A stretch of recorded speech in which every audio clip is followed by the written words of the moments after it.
Today I'm going to talk about the independent supply chain review of Boohoo's Leicester factories and their suppliers that came a week earlier than I had anticipated, and furthermore why I believe Boohoo will hit 1,000 pence per share by the end of 2023.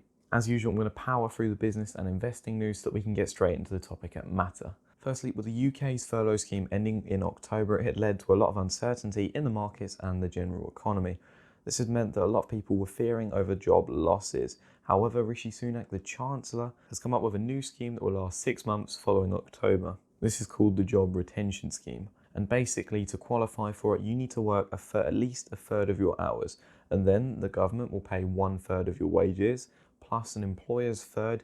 And it somehow equates to 33% of your hours worked would equal 77% of your total pay. So whilst this won't save every job, it does give us a better chance of reducing unemployment. Also, William Hill, a popular sports betting business located in the UK, has been in the middle of a bidding war. Apollo Management and Caesars Entertainment have both approached William Hill with the idea of purchasing the FTSE 250 listed company with cash, which had led to a 42% increase of the share price of William Hill on Friday alone. Congratulations to you that had bought into the company prior to this and made some profits. However, do be careful as this could de-escalate and both firms could decide that they no longer want to purchase this company. What I do know is that I severely regret not being able to invest money and purchase William Hill when I was watching the shares drop below 40 pence during the March pandemic, and now they're trading at near 300 pence, if not more. However, investing is so much easier in hindsight. This week, once again, as per usual, the UK markets have underperformed the US markets. The FTSE 100 is down 2.91%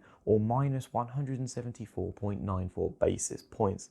The FTSE 250 is down 3.13% or minus 550.64 basis points. And usually our indexes rally when we have a decrease in the value of pound. And we've had a decrease in the value of pound, but our indexes have also dropped.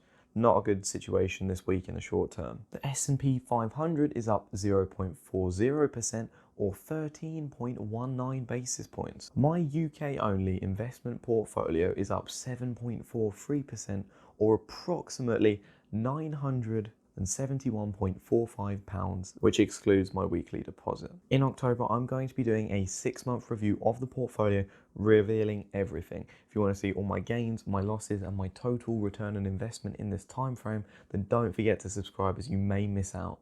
Thank you. Next up, the widely anticipated results of the independent inquiry from Alison Levitt on the UK supply chain was released on Friday. And before I start, all of the information that I use in this video will be in the bottom of the description down below underneath a tab called Sources.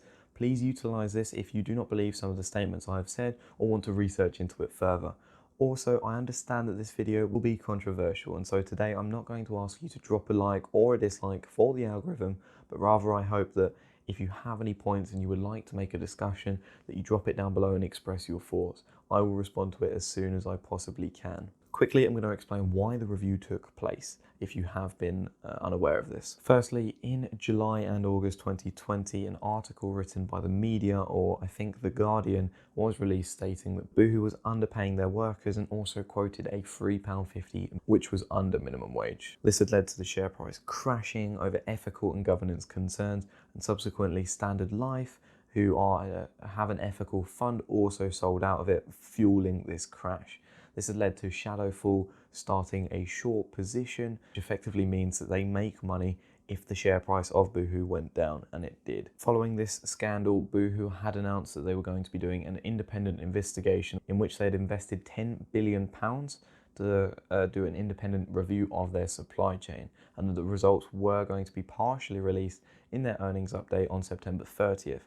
However, as you know, they've completed the investigation beforehand and the results are right here and present now. So what specifically did they investigate? What were the results of the investigation, and what are Boohoo going to do as a business going forward? Firstly, the scope of the review was to look at the allegations about the working conditions and the low pay, and to see if the media were justified in their claims. Furthermore, if this was the case, then they would have looked at how well Boohoo has monitored their supply chain, and whether the members of the board already knew of the allegations. Then they would consider Boohoo's compliance with the relevant laws, and then furthermore they would then look towards recommendations to improve the current situation. Ms. Levitt's review had actually identified many failings in Boohoo's supply chain in Leicester, and she had made some suggestions to improve Boohoo's corporate governance, their compliance and their monitoring processes, meaning that they would have to be much stricter with the system of rules and that they would have to regularly enforce it, and that they would need to be watching over the supply chain much more vigorously in future. However, despite all of these issues that were brought up by the media in July and August 2020, she had actually discovered that Boohoo were already looking towards improving this at least a year prior. So we can infer that it wasn't the media that made Boohoo look into this, but rather it was part of their own initiative, and it was actually very proactive of the company. On a counter argument, you may say, well, Primark had a similar issue in the past, so did JD Sports. How does this compare if they've had these scandals as well? Well, I suppose it isn't that proactive, and it certainly counters this argument, but at least they were before the media, which has some merit. I do feel that this is actually supported by the review, and that since it took such a quick amount of time and actually had finished before they'd even planned to announce their partial results or findings from the investigation, that it shows that they were already making big steps in the way to changing their governance and certainly being a more ethically minded company. Regardless, Ms. Levitt did have some serious concerns and therefore recommendations on the company for corporate governance, improving purchasing practices, increasing the standards of their supply chain, supporting Leicester's workers and rights, as well as the suppliers, and lastly to demonstrate the best example in practice to show their suppliers how it is done. So Boohoo have taken these into account and are going to be making some serious changes going forward. Firstly, on their management, such as appointing an independent reviewer of these implementations. This will be a highly respected and experienced individual in order to oversee this process. And they will also be hiring 2 new independent directors with high levels of ESG experience, or ethical, social and governance experience. And this will furthermore strengthen the board. They are developing their sourcing team by adding a new group director of responsible sourcing, and also adhering to new principles that they will create and review on a 6-month basis. In my opinion, this actually gets better, as they're going to consolidate the suppliers that they use by creating a list of approved suppliers. This means they are also going to audit all of their UK suppliers and their global ones, or at least a lot more of them. Furthermore, they will be auditing all of their Tier 1 and Tier 2 UK suppliers, and then they can put them on the list, and what they will be doing is on an annually basis updating this list and posting it online so that people can see. Furthermore, Ms. Levitt is satisfied that Boohoo did not deliberately allow poor conditions and low pay in their supply chain and didn't intentionally profit from them, even going further to say that Boohoo's business model is not beneficial by exploiting their workers, whilst also saying if Boohoo takes a different approach to how they are currently viewing and acting with the Leicester supply chain, then they could potentially be a tremendous force for good. In addition, Ms. Levitt is confident in the adaptations that Boohoo will undertake and says that it would make a relatively easy achieved realignment of its priorities and governance systems, and that is already made a significant start to setting things right. Although before talking about why I believe Boohoo's price target will be 1,000 pence by the end of 2023, I do have some concerns about this independent review. I must clarify that I did not find this information from the review itself, but rather from the RNS, or Regulatory News Service, that Boohoo had posted. This means that they could have tailored this information and twisted it with different wording to suggest that it is better than it actually is. It also means that they could have unincluded important information, which could potentially make them more favourable for the company. Whilst to me personally, the results of this review, in which I can see visible, look great for investors, it is important that we remain grounded and not forget that this was an independent investigation funded by Boohoo themselves. Therefore, how could we really ensure that there is no bias in the reporting, such as missing out critical data or suppliers? You may believe that this doesn't matter, and whilst in the short term we may see incredible returns, however, in the long term, this is something that will bite back the company, if true. I will admit that this is only speculation from me. However, my biggest concerns with this company, and going forward will remain to be the biggest concerns, are potential governance issues that have been hinted towards me. I would consider this to be a justified risk to price in for the medium term. And actually, I would very much encourage the idea of more reviews of the supply chain happening, and more frequently. And as an investor, seeing this happen, especially when they least expect it, we could then get the improvements out of the way so that the business is in a fantastic shape and therefore can't have something like this later down the line biting them back. So with this in mind, have I bought more shares of Boohoo stock? Well, unfortunately, if you're a long-term viewer of the channel, you would very likely know that I have not bought any more shares. But that doesn't rule out the idea that I will not buy more in the future. I've established a low cost basis and a significant weighting in my portfolio towards Boohoo. And once I'm able to earn more money, I'm likely going to put larger additional lump sums into Boohoo to really build and flesh out the position. But that would be after my portfolio has more accurate weightings, as currently Boohoo takes up 52.8% of the portfolio.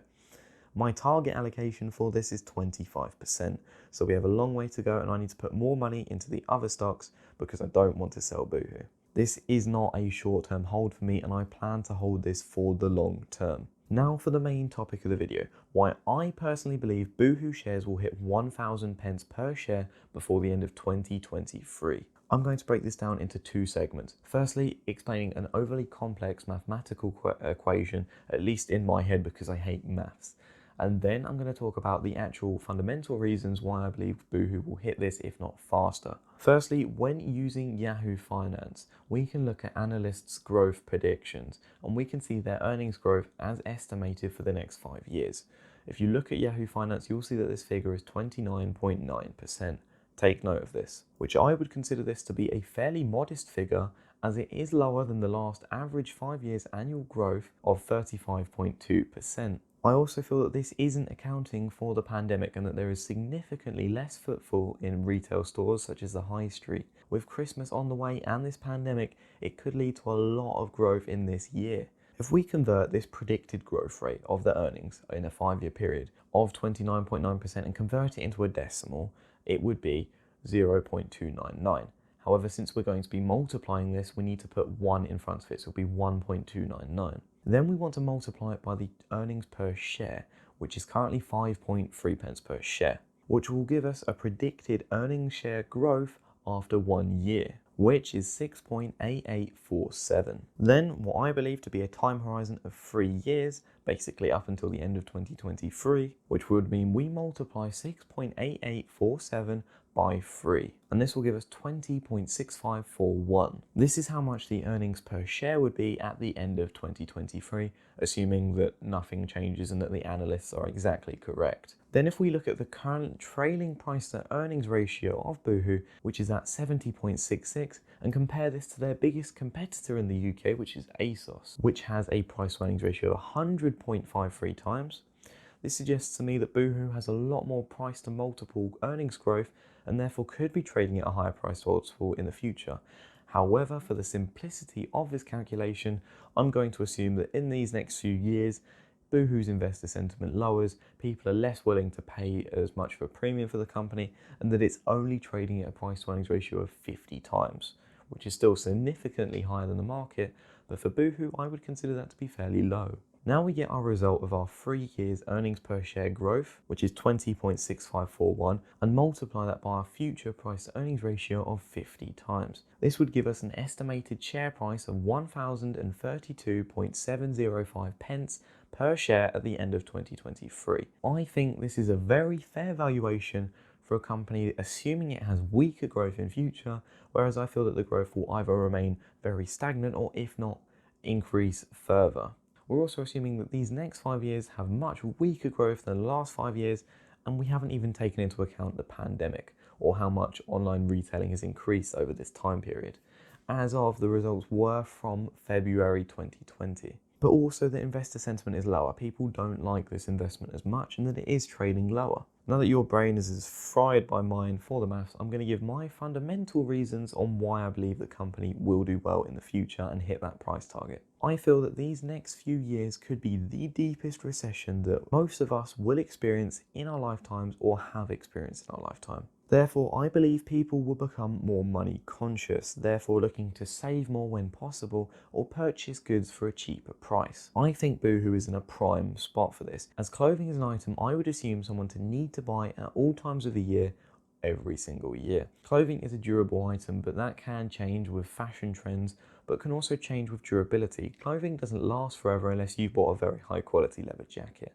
Regardless, this puts Boohoo at an advantage because they are at cheaper prices, they sell their products to their customers than compared to their competitors, and they have higher profit margins, meaning that if they wanted to be competitive with some of them, that they could reduce their prices. Effectively, this allows them to completely outcompete their competitors in the industry. But not only does Boohoo have high growth potential, but so does the clothing apparel market. Currently, the global apparel market has a valuation of $1.5 trillion.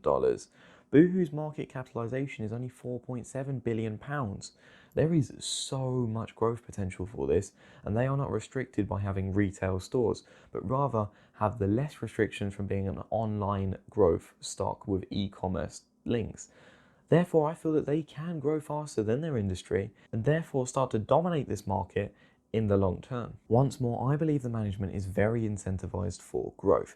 This is due to two compounding factors. Firstly, as you will likely have known, the founders of the company are due a £150 million bonus for the share price going above £6 before the end of 2023. Furthermore, John Little, the current CEO of Boohoo, will also be rewarded if Boohoo's market capitalization goes above £6 billion. He will be rewarded £50 million.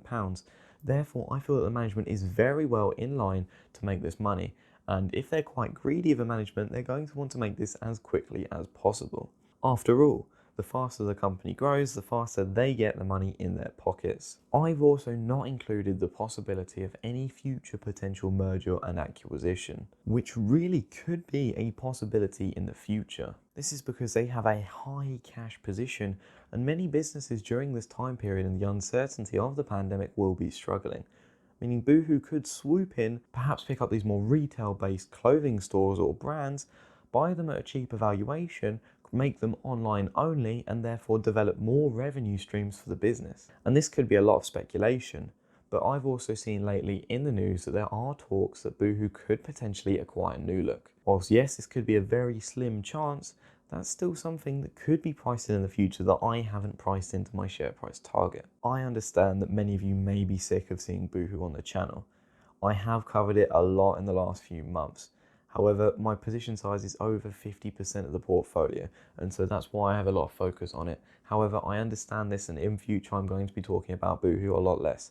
I hope to talk about my other positions or provide more educational content on strategies and thought process in the market that isn't financial advice. As long as there's no more media articles on Boohoo, it should be fairly quiet from me. Where do you think Boohoo's share price will be by the end of 2023? Do you think it'll be higher than lower than my valuation? Do you disagree with my valuation? Please put your opinions in the comment section down below. And if you're interested in my stocks to buy and hold for life, then click the card at the top right of the video. Thank you for watching. This is the Ozbourne Foreman Show. Stay safe.